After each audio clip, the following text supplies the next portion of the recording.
Hey, everybody, welcome to The Whole Truth. And evidently, I have a special guest with me today. This is my girlfriend.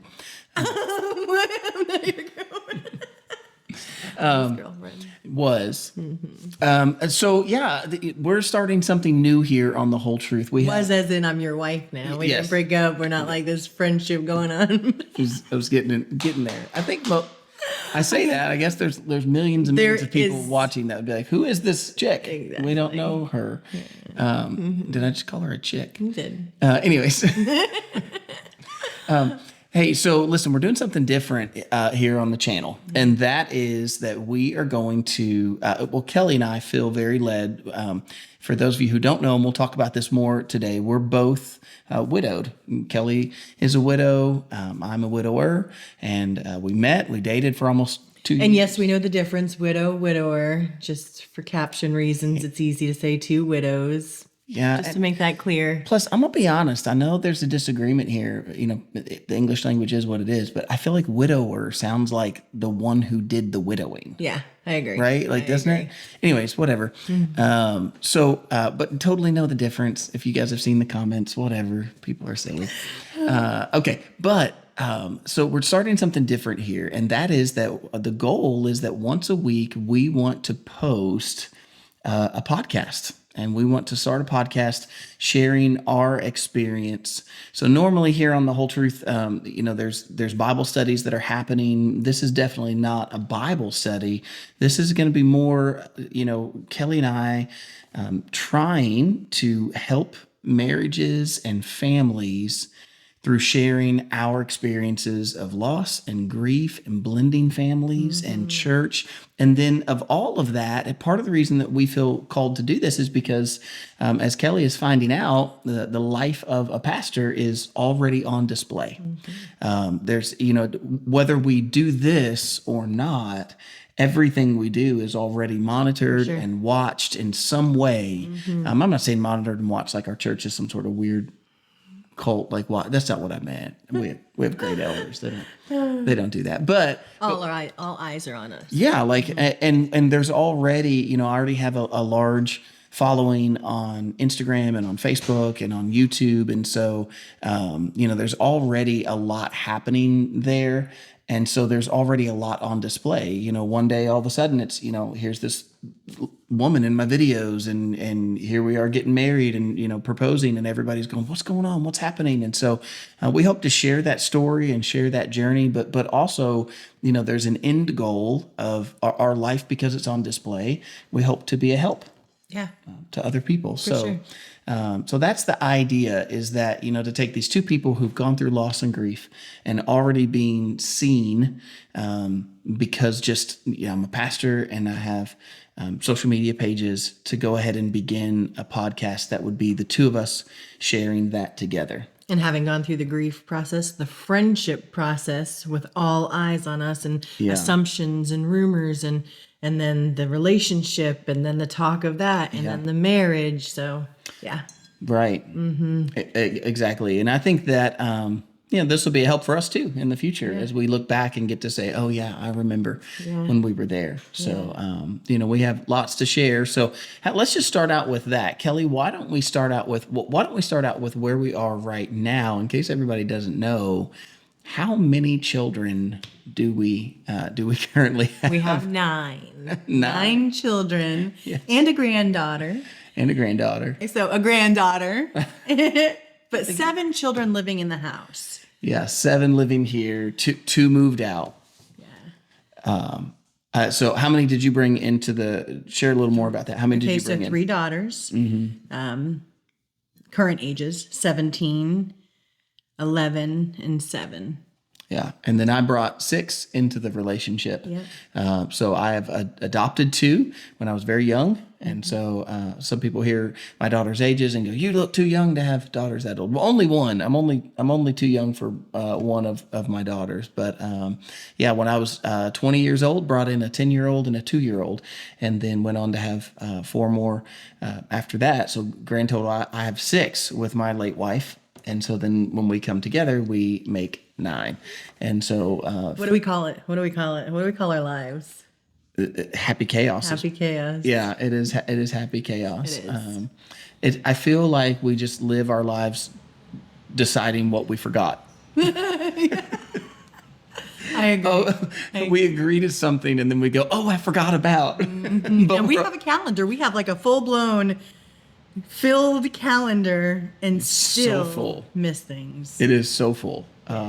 Yeah. So, and I don't know. It's hard to quantify how full that calendar really is. I mean, I feel like I feel like I want to show Yeah. a glimpse of my calendar. don't do it. You just never know. No, I know. It's, I know. Always. Yeah. It's full. You can't fit. We have some overlapping going on, and Yeah. It's so full. yeah, it's full. And we try, we try to monitor, what we're doing. We try to block out time for family time and each other time. And it is just, it's a lot. It's a whirlwind, but it's happy chaos. And we have to wake up daily and make choices like we did this morning on how is this day going to roll out. We've got tons of overlapping. So how do we do that? Yeah. And so, so, hey, what do you do in the middle of that? Start a new podcast. All good things. All good things. Okay, so there you go. There's kind of a brief introduction of where we are right now. We only got married. What are we at? 3 months. 3 months. That like almost 3 months and a couple days. Yeah, 3 months and a couple of days, almost to the day. 3 months ago. So we just got married back in December, and that was pretty quick too. We only got married after a month of engagement. We were only engaged for a month and a couple of days. Yeah. But we'll talk about that, I'm sure, in one of these episodes as well, because the idea that when we're at our age and we've both been widowed and you're going to get married, you're kind of at a point to say like, why would we wait? Right.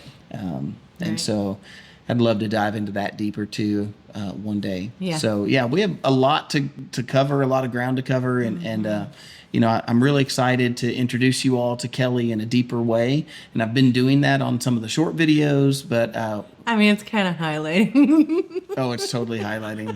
Yeah. I don't want to say my bad side. I promise I'm not just a rule breaker. There's more to me. There's so much more. There's so much more depth. The An onion. Yeah, the rules are broken way worse than. No, that's not true. You'll see. It's not true. Well, why don't we start out with Kelly? Why don't you tell us? Just go back in time, and give us your story of marriage to your first husband, and on through marriage and children, and then on into what happened that led to widowhood for you. Okay. So I met my late husband when I was 23, and we were dating for about 9 months, and we got married. We knew instantly that we were going to get married and that we were going to spend the rest of our lives what we thought together. So got married. Well, I mean, you did. The rest of his life. Yeah. Yeah. So we got married at 9 months, and then we got pregnant with Kaylee and had her, and the first year of marriage, and then we went years hoping for another baby, and that was not in the Lord's plans at the time. And so 6 years after having Kaylee, we had Sophia, and then I thought, well, for 2 years after Sophia, that's it. We tried hard enough for Sophia. This is probably our last child, and then out of the blue comes Mila, and our little fireball. And my husband owned a landscaping company that we got to be, I don't know, pretty successful in my eyes.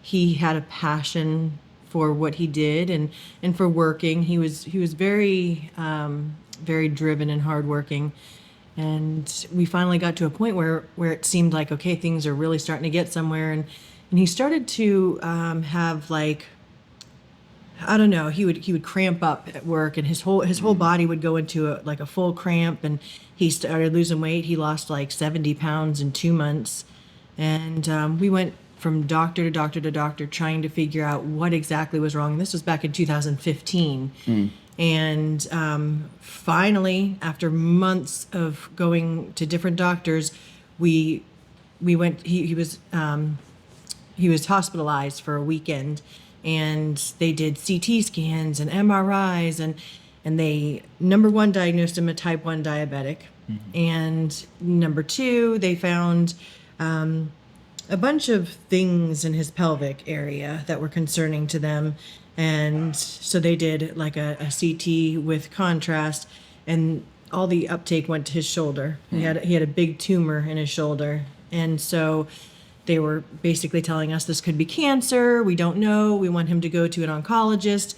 So we went to an oncologist, and they didn't biopsy the shoulder, but they said first thing they wanted to do was every 6 months check on it, see if there was growth. And so after 6 months, there was no growth. We did one more 6-month check, and there was no growth. And so they said, okay, well, there's nothing going on there. It's benign is the word, right? And but he was still sick, still getting sick, still couldn't work. When they diagnosed him a type 1 diabetic, they told him he couldn't be outdoors, he couldn't be doing the work that he loved to do. And so slowly we tried to get people to help us and pay people to work for us, and it just we ended up closing our landscaping business. And I decided to go to school for dental assisting and working full time while he was home with the girls, and just really deteriorating, getting sicker and sicker. And we were just, questioning everything. What's happening? Why is he still getting sick? They said it wasn't cancer. What's going on here? And then by 2020, he was in so much pain. I mean, I would say for a solid year before he got diagnosed, he was he said he felt like his tailbone. He was constantly rubbing it. It was just in excruciating pain all the time. He would go to bed crying every single night. And we decided we needed more answers, and so we took him to the hospital again, and that's when they admitted him and decided they were going to do a colonoscopy. And what year is this now? 2020. Okay, so you went June of you went 2020. 5 years. Of, yeah, 5 years pain of yeah, and so they wouldn't let me in. It was COVID. And so I was at work the next morning. Before I went to work, I went to the hospital, and I saw his hospital window, and we prayed together and prayed for the best outcome. And about 2 hours later, I got a phone call from him, and he told me it was cancer. And so I had to rush over to the hospital, and they finally let me in. And they told us that they think it was stage 3 cancer. But they wanted to run more tests and find out exactly what it was. And you could just tell the doctors didn't want to tell us and didn't want to say anything to us because they see this family. And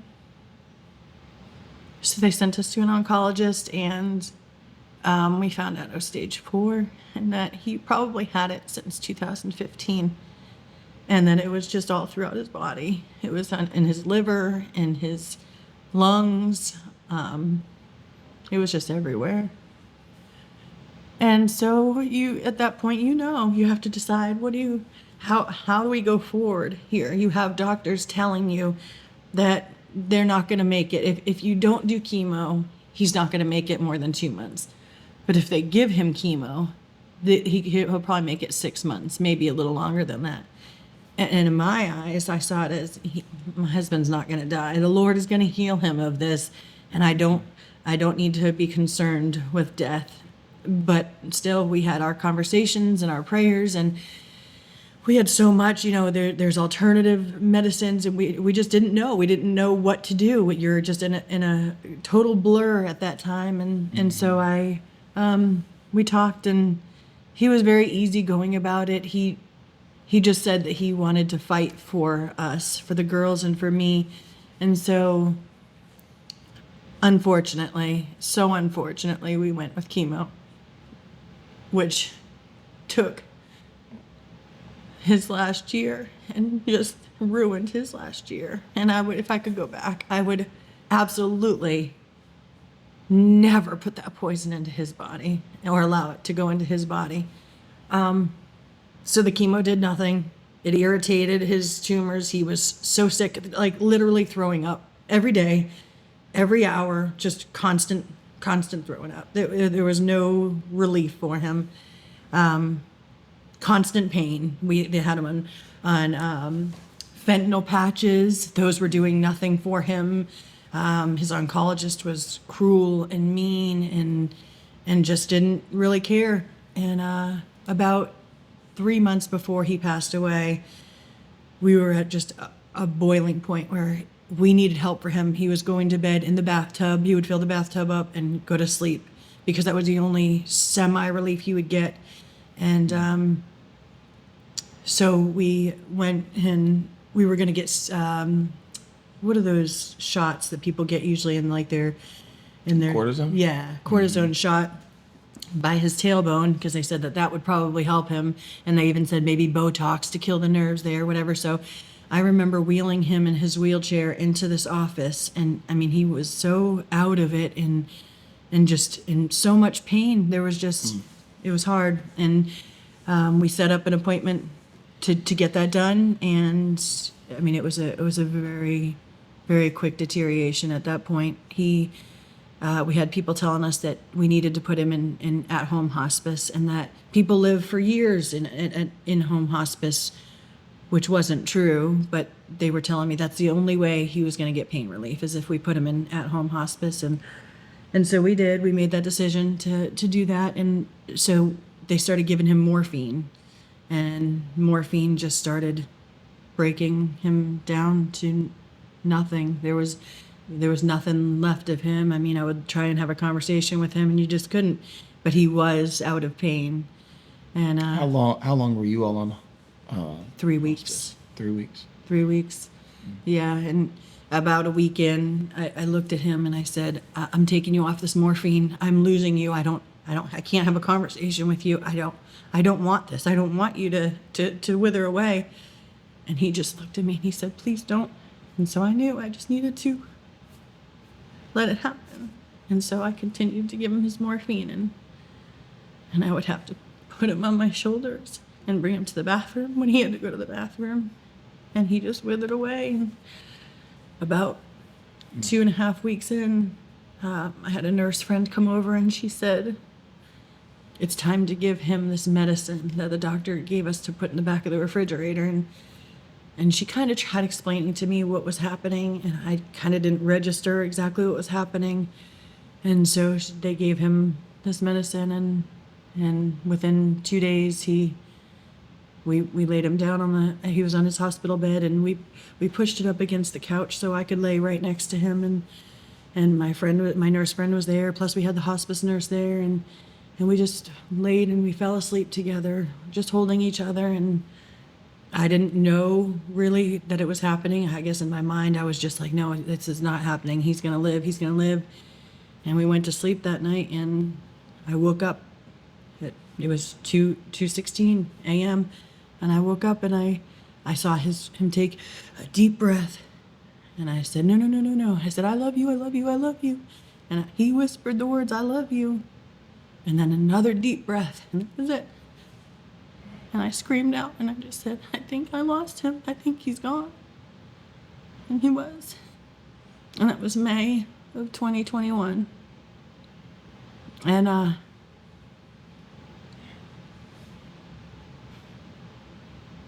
going through that was the worst thing I've ever been through in my entire life. And yeah, I don't know how much further you want me to go before maybe you can just take over for right now. Well, yeah, I think that, for everybody watching, I think that I think that the thing to remember is that, I think every person's tragedy, there's a lot of people that watch these videos that you and I make, and they've gone through similar things. There's lots of widows and widowers that are watching, and others have shared these videos to people that they know or have been widowed.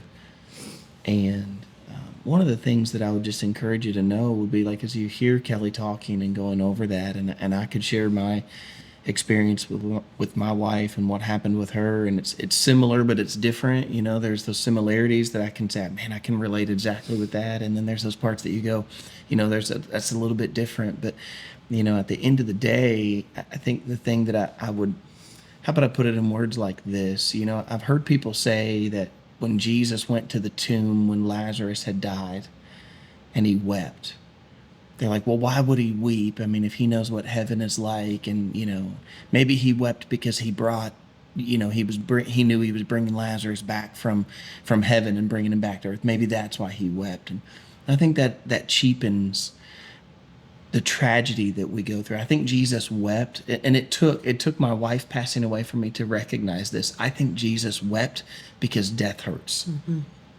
And tragedy is exactly that. It's tragedy.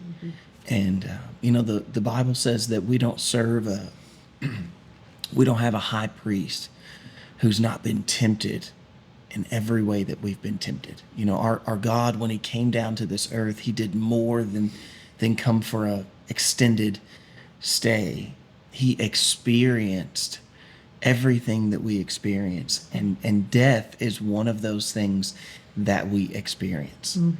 And it is tragic, and it is hard. And whether it's, you know, I've heard stories of people who, you know, theirs is the opposite end of that. Healthy, everything was good, somebody left, tragedy struck, whatever that was. I didn't even have a chance to say goodbye. I didn't know it was coming. Yet I've also had persons look at me and say, well, you should feel lucky, Justin, because you got to say goodbye to your wife. I didn't get to say goodbye to whoever. And I always tell those people when they say things like that, I say, you know, there's no sense in comparing. We don't compare suffering. We don't compare grief. We don't compare suffering. You know, your suffering, it's not like I would look at it and go, well, yours was easier than mine because mine, I'm like yours. You know, I sat in the room and watched my wife slow her breathing until the point that she passed. And I experienced that in a elongated way, and in a tragic way. So mine was worse. That's not true. Like, I'm sure that there is there's an additional layer of tragedy for the person who watches as their spouse deteriorates, like you and I did, or there's probably a layer of grief and pain in that tragedy for the person who loses their spouse all at once. And I'm sure that there's a layer of pain for the person that's watching this right now and goes, yeah, but I lost my child and that's unnatural. Yes, that's its own, like, we don't have to compare those. Like, you know, there's no way, I don't think there's any way that anyone could see you tell that story and not recognize the pain and the tragedy that is that you experienced. And there's no need in saying, oh, well, you know, I'm not saying we do this. I'm saying we've learned this. Like, we don't have to compare, you know. For the person watching, like, your divorce is tragic. It's hard. And no one's taking that from you. Like, us telling this story doesn't take away.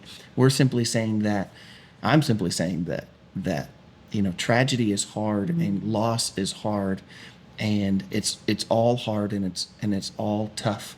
And at the very least, I can say that our God weeps with us. And our God, you know, he has shared in the thing that we have experienced. Even when he lost his friend Lazarus, we saw him go to the tomb. And the shortest verse in the Bible, in the book of John, is that Jesus wept. I think there's such depth there to think that Jesus was so human that he wept. I think it was real tears. It was real pain. He felt what it was to experience someone dying. And even though he knew he was going to call him back, it's you know, I think if I could equate those two, like, how confident are you that you're going to see Jonathan in heaven? 100%. 100%. You know, the day is coming that you get to be reunited with Jonathan in some way. And so, like, you know that's coming. And yet, this tragedy hurt. Yeah. Excruciating hurt. 4 years later, Yeah. hurts. Yeah. Just to recount the story. Yeah. There's this pain that goes along with it. Yet I know the end of it. Right. You know, I sometimes I used to call them well-meaning Christians, and now I just call them mean-spirited Christians. You know, who go, well, why are you still sad about that? You know, you're going to see her again. Which we just experienced some of that on the 4-year anniversary of Sarah passing. Yeah. You know. Oh, just go read you're grieving in front of people. Oh yeah. And trying to help people through their process by letting Go read the them know. comments. Yeah, there. You'll see. There's some comments there that Oh, some yeah. have been deleted by the person, but even Right. still, like, there is no timeline. There is no. No, I don't think, one thing that I've learned about time too is that it doesn't matter how long you have with someone, it was never enough. Right. I remember my neighbor came to me, and it's interesting the way that happened. But he came to me and he was concerned because his wife was diagnosed with dementia, and the doctor said, this will take her. She will. She was in her 80s, and this is going to take her. And I remember him in my yard. This is after my wife had passed. He's in my yard, and he's starting to cry as he's telling me that his wife was going to pass. And I remember I reached up and I touched his shoulder and I said, I'm so sorry. And I said, I do know the pain that you're going through, and I'm really sorry for you. And he looked at me and he said, it was that thing again. He looked at me, he goes, yeah, but he said, you don't understand. I've been with my wife for the last, I think he said 60 some years, like 65 years. And he was like, I don't know anything different. And I remember thinking to myself, I was like, he's in pain, he's suffering, just all you can do is console in that moment. Like, I didn't correct him and say, we don't compare sufferings in that moment. I just let him, he's just in pain. Right. But I thought to myself of that, like, he was with his wife for 65 years. And look, it's not like he goes, oh, well, we've lived a good life together. It's time. No, he's crying in my backyard because his wife of 65 years, and she didn't even pass. By the way, the end of that story was he passed and she didn't. And, but the thought that he was going to lose her even after 60 plus years together, and maybe it was even more, like his heart was broken over that idea. And the whole point I was trying to get at in saying that is, it doesn't matter how much time you have with somebody, it's not enough. Yeah. And I think the same thing is true. I've learned that the same thing is true of grief. It doesn't matter how much time elapses, Right. that grief is still there. Yeah. And there can be things, well, like sitting on a podcast and going over the story, that can bring that back up. There can be things, triggers, you smell something, you see something, you have a dream, somebody makes a comment. Your kids make a look, Right. a face that you see your late spouse in that. Right. Or a milestone that happens, a graduation, and you can't help but to think, I can't believe this person, my spouse isn't here to see that. And Right. what would they be thinking at this moment? What would they think that our child turned 18 years old? Or Right. Big moments are magnified. Yeah. Even more, Yeah. when you're, like you said, you got a child graduating, that's a big moment. But when Yeah. you've lost somebody, then your mind goes to that person. Right. Well, what would they be thinking if they were here, or how would they react Yes. right now? Or even, I wish they were here. Yeah. I wish they were experiencing this. Yeah. And there's the reality check. Don't misunderstand this. I'm sure that the reality check moment is, my daughter graduated and my daughter got married, and I remember that thought of being like, man, I wish my wife was here. And then there's reality check, right? Like my wife is in heaven. She is not mourning what she missed. She's with the Lord, in the presence of the Lord. She is not mourning missing my daughter's marriage ceremony. We're mourning her, but she's not mourning us. But that doesn't change the grief. Like the Right. reality check of she's not sad doesn't change the grief that we feel while we're here. And it doesn't seem to matter how long of a period that is. for me, here we are more than 4 years later, and that grief can feel at times just as strong. Yeah. I will say that the waves of grief don't seem to be as long. Yeah. The bouts of grief don't seem to be as long. I hate to admit it, but I would say that for a time I was even depressed, Oh, for sure. And again, those I used to call them well-meaning. Now I just call them mean Christians, who would look at me and go, well, you shouldn't be depressed. You have the Holy Spirit. I'm just telling you, as a human being who had lost his wife and was going to bed alone. And, I remember just dreading going to bed. I remember looking down the hallway. We've got this long hallway, and I'm looking at that bedroom door, and it could have been a mile away. And it how far it looked, the dread of walking that hallway, knowing that I was going to shut that door and get in the bed that my wife and I used to get in. It was just so, it was awful. Oh, yeah. It was just so awful. Oh, and so, that pain that was so awful led me to this kind of place of depression. Now I believe the Lord's delivered me from that and brought me out of that. I'm not in a place of depression, but a wave of grief can still hit. Oh, absolutely. To the point of what feels crippling, what feels heavy, what feels even like anxiety, the idea of certain things, whatever, just like we were just talking about. But I'm just saying that, that even married, Yeah. let's make that clear. Like, people come at us because you express your sadness or for the memorial of Sarah, and it is okay. It is natural. To me, I would think it would be strange if, because you got married, there's no more memory of Sarah, there's no more memory of Jonathan. We just have each other. We're just focused on each other. And Yeah. I don't know. That's a crazy thought to me, and it's hurtful. It's hurtful when people come at us and say those things, that where it's not okay to grieve publicly. It's not okay to post about our spouses. We have several children with those spouses, and those kids need to have their memory kept alive. Yeah. Yeah, and I would say too, I think that that's part of what we're doing here. We're helping to educate what it really looks like from the inside of this scenario. Yeah. I often have thought when I see, comments or people send me DMs or, whatever, and y'all just don't know, like, the number of DMs that come through. It was a lot. It is a lot. So many. Yes, it is. People are like, people say, they're like, you don't respond to your DMs. I'm like, because there's thousands. And there's like 90% craziness spoken. There's a lot of craziness Yeah. spoken. Some of y'all know who you are speaking that craziness. Anyways, but that's a whole nother topic. That's a whole nother podcast. We should just read some one day. We should go through and read some of the DMs. It would give people a real taste. Yeah. Whew. Anyways, but these. I think my point is like the point here is to help to educate, to say here's what it is from a real perspective of somebody who's really gone through it, not the perspective of somebody who's not gone through it, who's just saying, oh, and there'll probably even be something like this that would say, oh, well, that shouldn't be that way. The Bible says, or something, and try to throw a Bible verse at me. And listen, if that's the way, if you walk away from this going, no, I didn't learn anything from that. No, I didn't get anything from that.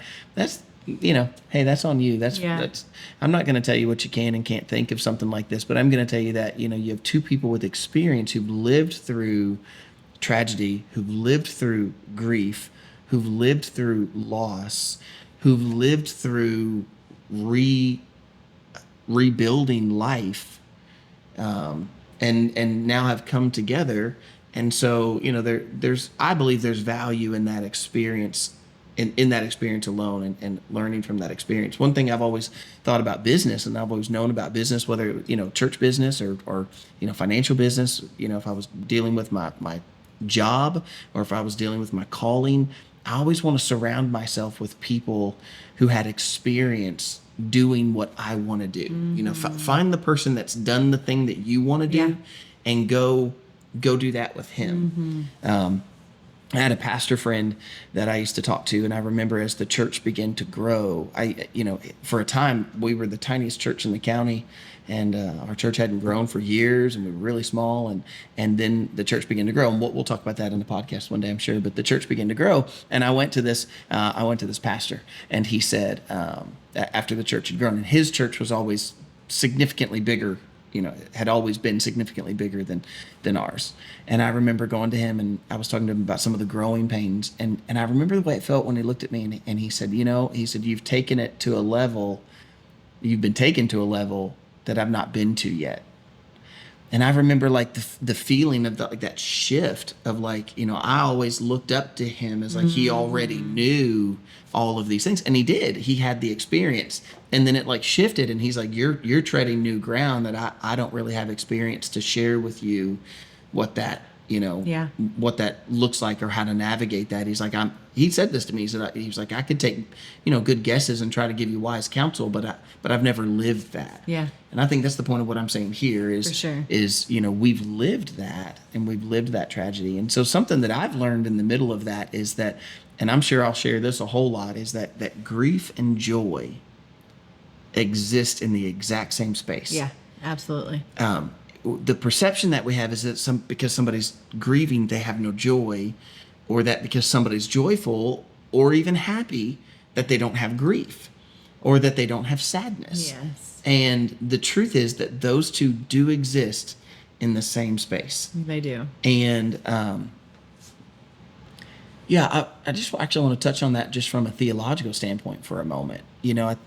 Certainly grief is not of the Lord. Like, we don't see a fruit of the Spirit as grief. Yeah. Right? The fruit of the Spirit is joy.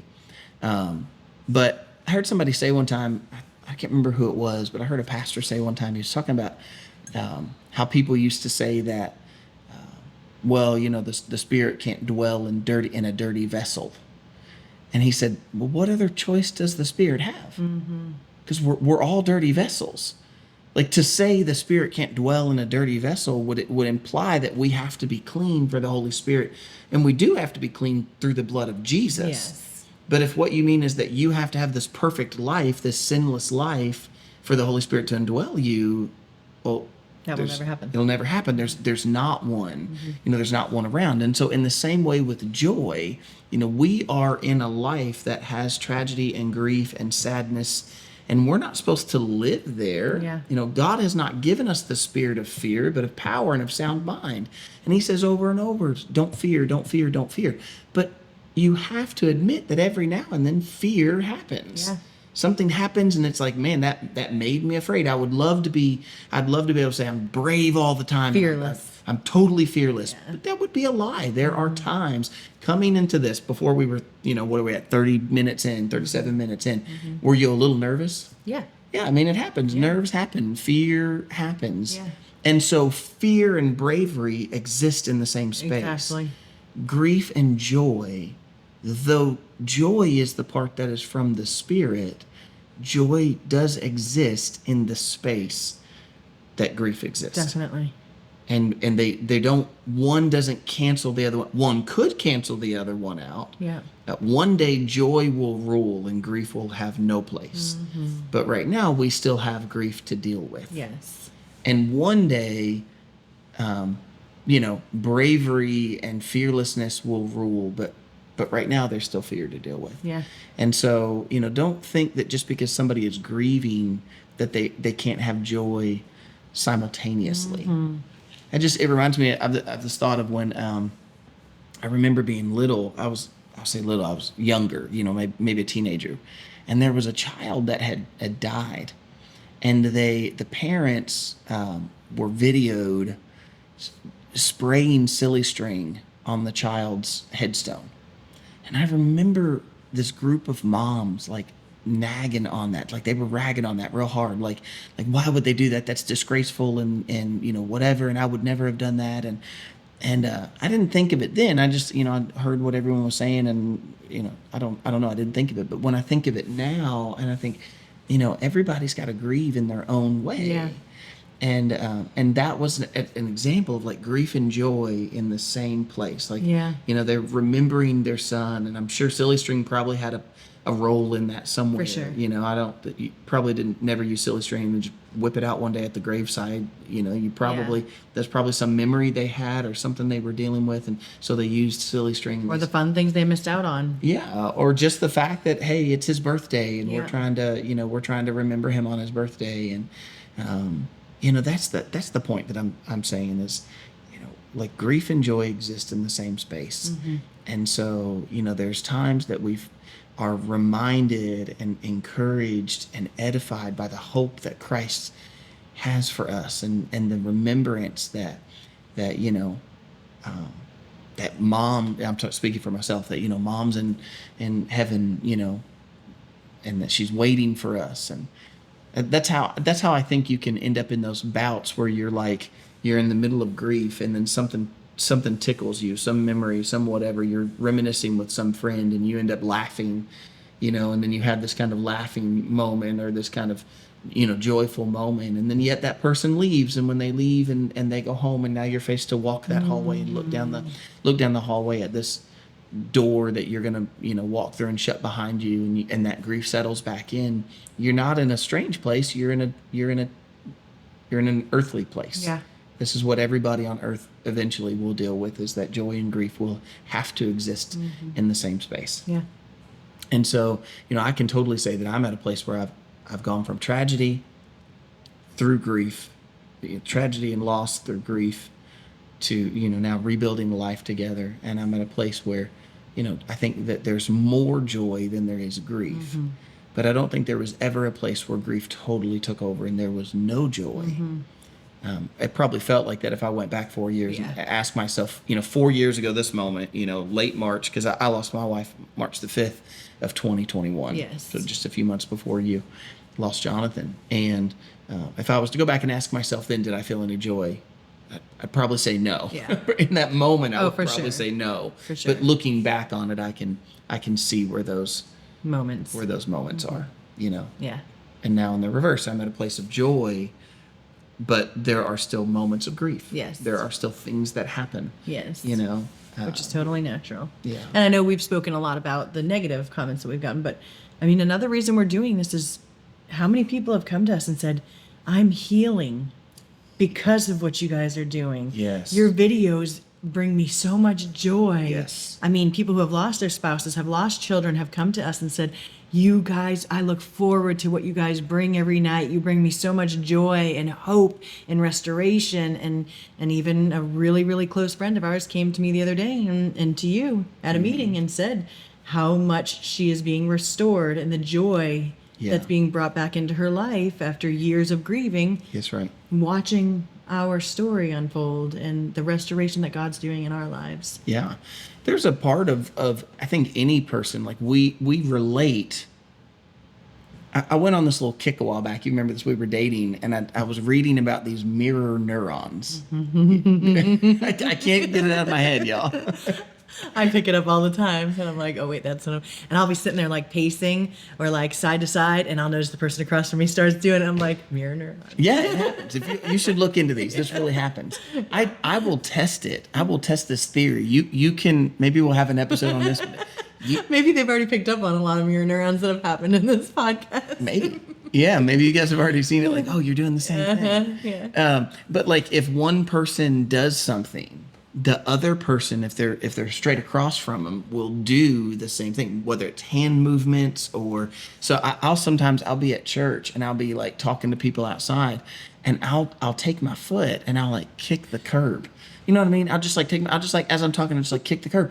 And I'm telling you, like 99% of the time, the person I'm talking to will kick the curb Every with time. me. I know. They'll like reach up and start kicking the curb. Yep. Anyways, I bring that up to say, like, I see the same thing happening, like person to person, just like the Bible says, like iron sharpens Gosh, iron. that's such a great Like, example. of You know, it. yeah. So the a brother will sharpen the countenance of his Yes. brother, right? Like we can affect in a positive way. Goodness, yeah. And I think in the same way, like you can affect in a negative Yeah. way. Yeah. Like your actions are affecting other people. So I think that for people to see us who've gone through grief and are now to a place of restoration, a place of joy, a place of happiness, a lot of the time we're at a place of happiness, that like it resonates. And that I think that's what brings that healing is to surround yourself, whether it's a video online or the people that you're with, surrounding yourself with those people who are full of joy and who have found restoration and found peace. Yeah. And so And goodness, what a beautiful thing. Look at the following you have, and look at our church. yeah. We have close to 400 members that most of them have come to us and said, my goodness, the joy that I see. They didn't know me very well. They've only known me for the past 2 years, 3 years, but they followed you and they walked with you through your grief, most of them. And the ones that did have come up and said how much joy they have, and seeing your face light up again and seeing the joy in you again. Yeah. And I think that's the whole point of this. Yes. That's what we're trying to do here. Exactly. I think that's probably a great place for us to probably wrap it up today. Yeah. And we'll share more with you guys about in the future. I think next episode we're going to talk about how we met and what that journey looked like. I think we're going to have to go deep. We're going to go good, bad, and ugly. And maybe we'll go ugly, bad, good. And that way we can... And on a good note. Yeah. Maybe we'll make a sandwich. We'll go good, bad, ugly, good. I like it. Okay. I like it. That way we don't want those mirror neurons to last too long. That's right. That's right. Yeah, but for us to just recognize the position that the Lord's put us in, and the platform that we have, it's a pretty wide platform, it's a pretty wide base, and so to reach out into that base and to try to bring hope and healing and help. That's the whole goal of what we're trying to do. So why don't you guys tell us? You made it all the way this far. Goodness, you made it almost 50 minutes into a video. I don't plan on cutting a lot of silent spaces out of this one. So, why don't you guys chime in down below and leave us some comments and talk to us like what your experiences are, what you've been through, or why don't you could also share with us maybe things that we've done that have helped you all. If you want to put that down in the comments, we'd love to hear from you. Whether this is on Facebook or on YouTube, you ought to be able to go down there and leave a comment. We would love to hear your all's experiences and what your thoughts are. Yeah. I don't really have an ending. No. Okay. See y'all next time.